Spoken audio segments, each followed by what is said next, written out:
샬롬, 말씀 읽어주는 김기훈 목사입니다. 오늘 본문이요 상당히 깁니다. 그럼에도 불구하고 우리 기대하는 마음과 사모하는 마음으로 하나님의 말씀 함께 읽겠습니다. 이사야 26장 1절부터 27장 1절까지의 말씀입니다.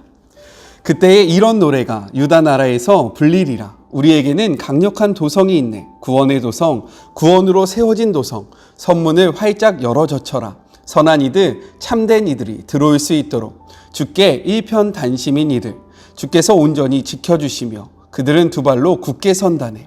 그들의 태도 한결같고 절대 물러서지 않는다. 하나님을 의지하여라. 굳게 의지하여라. 주 하나님만이 참으로 믿을 만한 분이시다. 지체 있고 권세 높은 자들, 그분이 높은 데서 다 떨어뜨리셨다. 언덕 위의 도성, 습지를 메우는 흙더미가 되게 하셨다. 착취당하고 소외된 백성, 땅을 되찾고 거기서 삶을 재건한다. 바르게 사는 이들의 길은 평탄합니다. 높은 것을 낮추시고 낮은 것을 높이시는 분이 그 길을 닦아주십니다. 하나님, 우리는 서두르지 않습니다. 우리는 주의 결정이 편말로 붙어있는 길을 느긋하게 걷습니다. 주님 자신과 주께서 행하신 일이 우리가 원하는 전부입니다. 밤새도록 내 영혼이 주를 갈망합니다. 마음 깊은 곳에서 내 영이 주를 열망합니다. 주의 결정들이 마침내 드러나는 날, 모두가 바른 삶을 배울 것입니다. 악인들은 드러난 은혜를 보면서도 도무지 배우지 못합니다. 바른 삶의 땅끝에서도 끝까지 잘못된 삶을 고집합니다. 눈멀어 하나님의 광채를 보지 못합니다.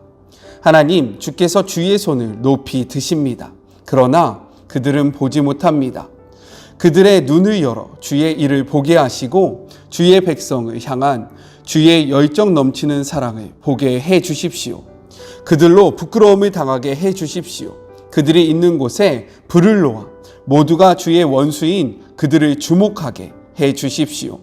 하나님, 우리가 평화롭고 온전한 삶을 살 수 있게 해 주십시오. 우리가 성취한 일은 모두 주께서 우리를 위해 행하신 일들입니다. 오 하나님, 우리 하나님, 지금껏 여러 주인들의 지배를 받아왔지만 우리의 참 주인은 오직 주님이십니다. 죽은 자들은 말하지 못하고 유령들은 걷지 못합니다. 주께서 이제 그만 하시며 그들의 책에서 지워 버리셨기 때문입니다. 그러나 산자들은 주께서 더 크게 하십니다. 더 풍성한 생명을 주시고 더 많은 영광을 보여주시며 삶의 경계가 더 커지도록 넓혀주십니다. 오 하나님, 그들이 환난에 처했을 때 주께 도움을 구했습니다. 주의 징계가 너무 무거워 그들은 한마디의 기도조차 하기 어려웠습니다. 마치 해산이 임박하여 고통 가운데 몸을 비틀며 비명을 지르는 여인 같았습니다. 오 하나님, 우리가 그러했습니다. 주 때문이었습니다. 우리는 늘 그런 임신부였습니다. 산고로 몸을 비틀었지만 아이를 낳지 못했습니다. 바람만 낳을 뿐입니다. 우리의 상고는 아무것도 낳지 못했습니다. 어떤 생명도 생산하지 못했습니다. 우리는 세상을 구원하지 못했습니다. 그러나 너희 죽은 자들이 살아날 것이다. 너희 시신이 두 발로 일어설 것이다. 묻혀 죽었던 너희 모두 깨어나라. 노래하여라.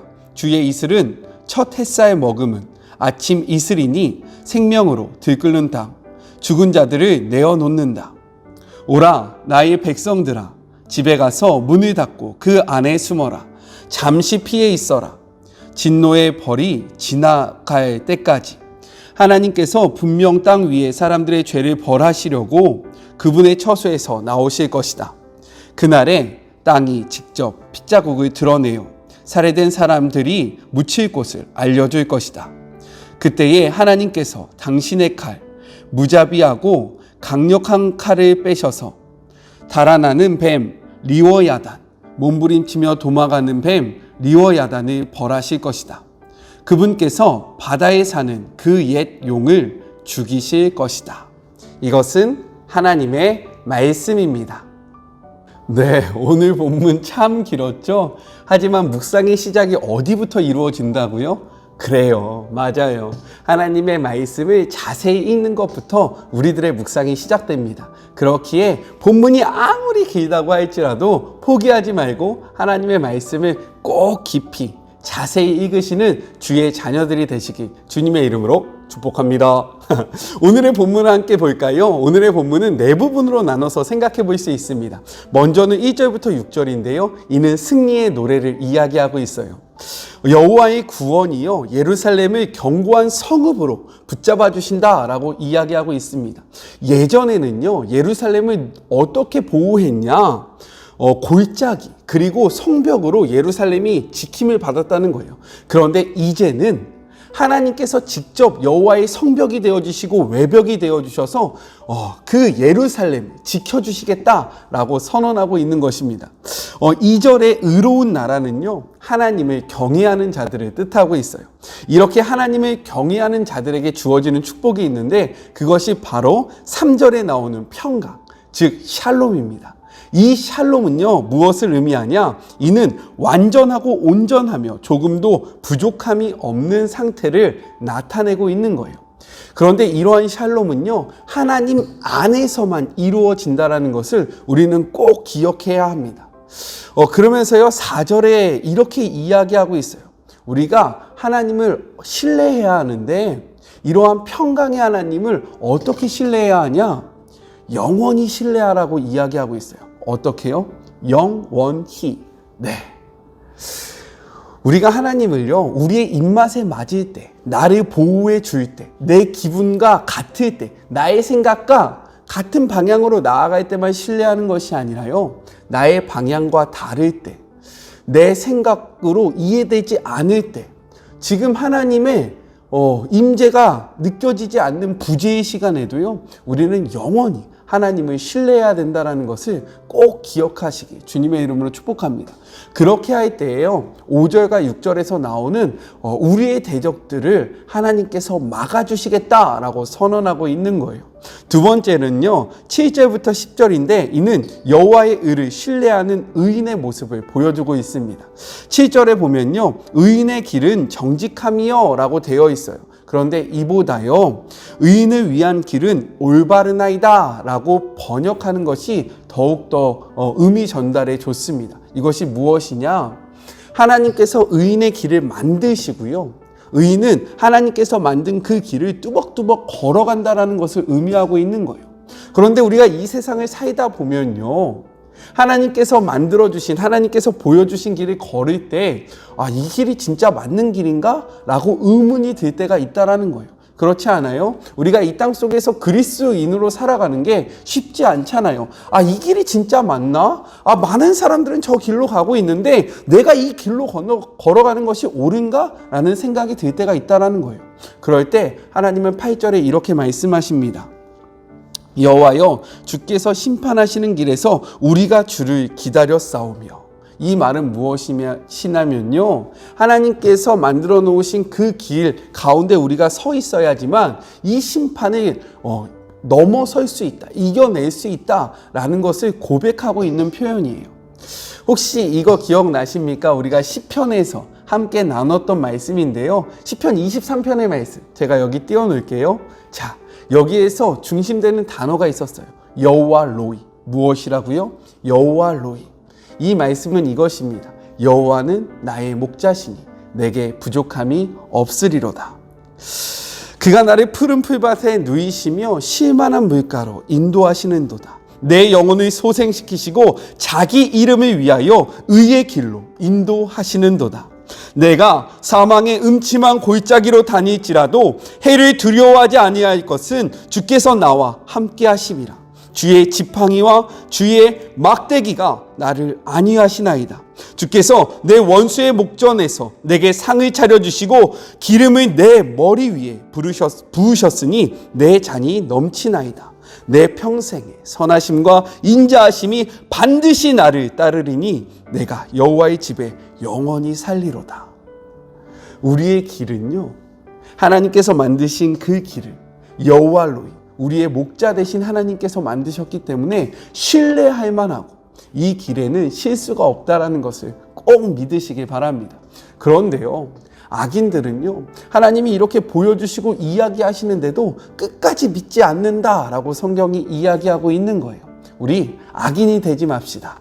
자, 세 번째로 11절부터 19절인데요. 우리를 위해서 이루시는 분에 대한 이야기를 하고 있습니다. 이사야는요, 과거를 회상하면서 과거의 일들을 기억나게 하면서요, 구원의 하나님을 생각하게 하고 이 과거에 있었던 구원의 하나님으로 말미암아 앞으로 미래에 있을 구원의 하나님을 기대하게 하고 있어요. 13절부터요 14절은요 사사시대를 회고하게 합니다. 사사시대의 패턴이 있었어요. 무엇입니까? 하나님의 무엇이에요? 심판. 아니요, 타락이 먼저 이루어지고요. 이 타락 때문에 하나님을 떠난 이 이스라엘의 모습 때문에요, 무엇이 이루어집니까? 심판이 이루어집니다. 이 심판으로 인해서요, 이스라엘 백성이 어떻게 해요? 하나님 앞에 부르짖어요. 하나님 살려주세요. 잘못했어요. 우리가 잘못했습니다. 이렇게 부르짖을 때요, 다시 어떻게 돼요? 구원이 일어나요. 그리고 평화가 옵니다. 평화가 왔을 때 다시 또 이들이요, 타락을 하게 돼요. 타락했을 때요, 하나님께서 이들을 사랑하심으로 심판이 이루어집니다. 심판 가운데요, 이들이 어려우니까요, 또 힘드니까요, 하나님 앞에 부르짖어요. 이 부르짖은 가운데 하나님이 또 사사를 보내주셔요. 다시금 구원을 이루어 주십니다. 이것이 바로 사사기의 패턴이라는 거예요. 이것을 통해서 무엇을 말합니까? 우리가 어려움 속에 있을지라도 하나님을 바라보면서 하나님 앞에 기도하면, 부르짖으면 하나님이 우리를 구원해 주신다라고 이야기하고 있는 거예요. 15절은요 다윗의 시대를 회고하게 합니다. 다윗의 시대는요 이스라엘 역사 가운데 가장 번성했던 시기인 거예요. 그런데 그렇게 될 수 있었던 이유가 무엇입니까? 다윗이 하나님과 동행했기 때문에 가능했다라는 거죠. 즉 우리의 인생이 하나님과 동행할 때에 어떻게 달라지는지를 보여주면서요, 하나님과 동행할 것을 이야기하고 있는 거예요. 또요, 이 15절의 말씀은 복음의 확장을 이야기하고 있는 겁니다. 예루살렘 안에, 이스라엘 안에만 복음이 머물러 있는 것이 아니라 열방 가운데 복음이 뻗어나갈 것이다 라는 것을 선포하고 있는 거예요. 16절은 무엇을 의미하냐? 소망을 담고 있는 회고적 고백인 거예요. 이것이 무슨 말이냐? 이스라엘이 거듭 고난 가운데 빠지지만 이 고난 속에서 하나님을 바라보면서 기도하면요, 하나님께서 구원해 주실 것이다 라고 이야기하고 있는 거죠. 17절부터 18절은요 이스라엘의 그러한 어려움을 무엇에 비유합니까? 여인의 해산을 앞둔 그 여인으로 비교하고 있다는 거예요. 근데 문제는 무엇일까요? 이 여인이요 그 해산의 고통을 견디고 아이를 낳는데요, 무엇을 낳아요? 바람을 난다라고 이야기하고 있어요. 형체가 없다라는 거죠. 볼 수 있는 실체가 없다라는 겁니다. 이것이 나타내는 바가 무엇이냐? 너희들의 인간적인 노력으로 우리가 무엇인가 하려고 할 때 아무것도 이룰 수 없음을 이야기하고 있는 거예요. 그러면서 19절에 이렇게 이야기합니다. 죽은 자들을 살아나게 할 것이다. 이러한 배경 속에서 너희가 너희들을 의지하지 않고 나를 의지할 때 죽은 자들이 살아나는 역사가 일어날 것이다 라고 이야기하면서요, 이슬을 이야기하고 있어요. 성경에 보면요 이렇게 기록하고 있습니다. 이슬은 빛난 이슬이니. 고대 근동사회에서 이슬이라는 것은요 매우 중요했습니다. 물이 절대적으로 부족했던 가나안 땅에서요, 이슬은 식물을 키우는 중요한 그러한 물의 공급처였어요. 물은 무엇입니까? 생명입니다. 또 이 이슬은요 아침과 그리고 밤에 일교차가 컸기 때문에 가능했는데, 이러한 이슬 때문에요 식물이 자라고요, 사람들이 목이 말라서 마시는 건 아니에요? 사람들이 마실 물을 공급해 줬다는 거죠. 이러한 생명이 이슬은 곧 생명을 나타내는데, 이 생명이 무엇을 나타내냐? 하나님을 나타내고 있다는 거예요. 즉 너희의 노력으로는 아무것도 이룰 수 없지만 생명의 근원된 내가, 하나님이 함께 하시면 죽은 자들이 일어난다. 너희들 안에서는 회복이 있을 수 없지만 생명의 근원된 신 하나님이 임하시게 되면 죽어있는 자들이 일어나는 것 같이 너희들의 삶 속에서도 회복이 일어날 것이다 라고 선포하고 있는 것입니다. 자, 마지막 20절부터 그리고 27장 1절은요 백성의 구원과 땅의 심판을 이야기하고 있어요. 즉 여호와께서 땅의 백성을 심판하시는 날은요 이스라엘에게 기쁜 날이기도 해요. 우리에게도 기쁜 날입니다. 하지만 우리에게도 위험한 날이라는 거예요. 그래서 20절의 말씀을 보면요, 이 날에 너희가 잠깐 방에 들어가서 문을 닫고 이 시간을 견뎌야 한다라고 이야기하고 있어요. 이건 무슨 말이지? 왜 문을 닫고 우리가 피해 있어야 되는 거야? 자, 출애굽기의 말씀을 한번 돌아가 볼까요? 하나님께서 이스라엘 백성을 출애굽하시기 위해서요, 애굽에 10가지 재앙을 내립니다. 그 마지막 재앙이 바로 장자의 죽음인 거예요. 그런데 이 장자의 죽음을 피할 수 있는 것은 이스라엘 백성이기 때문에 피할 수 있었던 것이 아니에요. 이스라엘 백성 중에서도 하나님의 말씀을 듣지 아니하고 집 문설주에 양의 피를 바르지 않으면요, 그 집에는 죽음의 영이 들어가서 그 장자를 죽였다라는 겁니다. 즉, 이 환난의 날을 우리가 깨어 있음으로, 하나님의 말씀을 바라봄으로, 하나님의 말씀에 순종함으로 지혜롭게 지나가야 함을 이야기하고 있는 거예요. 자, 그리고 27장 1절에 보면요, 뱀, 리오야단이 나옵니다. 이것이 무엇일까? 이것은요, 그냥 우리가 깊이 생각할 필요가 없습니다. 이것이 나타내고 있는 바가 무엇이냐? 하나님을 대적하는 자들을 의미하고 있다는 거예요. 즉, 하나님께서 이 땅을 심판하실 때 이 뱀, 용이라고 불리는 이런 리오야단을 벌하시고요, 하나님이 새로운 나라와 새 땅을 일으키실 것이다. 이 리오야단은 아수르와 바벨론도 의미하고요, 하나님을 대적하는 자들을 의미하는 것입니다. 즉 이렇게 하나님을 대적하는 자들을 심판하시고 하나님께서 새로운 나라를 세울 것이라는 것을 선포하고 있는 거예요. 자, 오늘의 말씀을 정리해 볼까요? 하나님이 우리의 보호자 되십니다. 이러한 하나님이 우리와 함께 할 때요, 우리에게는 샬롬이 있는 거예요. 그 샬롬은요, 정말로 하나님 안에서만 이루어지는 것이고요, 우리는 이러한 하나님을 영원히 신뢰해야 된다는 것. 상황에 따라서 이때는 신뢰했다가 저때는 신뢰하지 않았다가 이렇게 하는 것이 아니라요, 어떠한 상황 속에서도, 모든 상황 속에서도 하나님을 신뢰하시는 그런 복된 하루가 되셨으면 좋겠습니다. 그리고요, 하나님께서 만들어 놓으신 그 의의 길을 뚜벅뚜벅 믿음으로 걸어가세요. 우리의 하나님은 실수가 없는 하나님이십니다. 여호와 로이, 여호와는 나의 목자시니 내게 부족함이 없으리로다. 이 말씀을 기억하시는 복된 하루가 되셨으면 좋겠고, 마지막 심판이 있을 때에 우리도 깨어 있어야 된다는 거예요. 깨어서요, 하나님의 그 구원의 역사를 바라보면서 이 심판에 우리가 휩쓸리지 않도록 우리 자신을 지키고, 마지막 하나님의 그 역사를 보면서 우리를 신실하게 구원하셨던 그 하나님이요, 앞으로 우리의 미래에서도 우리를 구원하실 거라는 그 확신이 우리 안에 있기 주님의 이름으로 축복합니다. 같이 기도할까요? 하나님 감사합니다. 오늘도 말씀을 통해서요, 우리가 많은 것들을 생각해 보았습니다. 하나님, 이 말씀이 우리 안에 심겨지게 하여 주시고, 말씀을 들음으로 끝나는 것이 아니라 이 말씀을 우리의 삶 속에서 살아내는 주의 자녀들이 되게 하여 주시옵소서.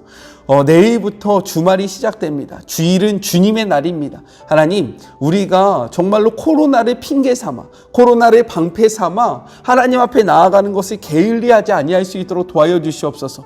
여러 가지 상황으로 인해서 불가피하게 온라인으로 예배를 드려야 한다면 신령과 진정으로 정말로 우리가 있는 그곳이 하나님의 성전이라는 그러한 마음으로 신실하게 하나님 앞에 예배드리는 주의 모든 자녀가 되게 하여 주시옵소서. 하나님께서 함께하여 주심을 믿으며 우리와 동행하시는 임마누엘 되시고 여호와 로이 되시는 예수님의 이름으로 기도드립니다. 아멘. 네, 주말 잘 보내시고요. 저는 삶의 자리가 시작하는 월요일 날 만나겠습니다. 다다음 주 월요일이에요. 네, 사랑하고 주님의 이름으로 축복합니다. 수련회 기도해 주세요. 끝까지 저희 16일까지 하거든요. 수련회를 위해서 끝까지 함께 기도해 주시길 주님의 이름으로 부탁드립니다. 우리 월요일날 만나요. 안녕. 수고하셨습니다.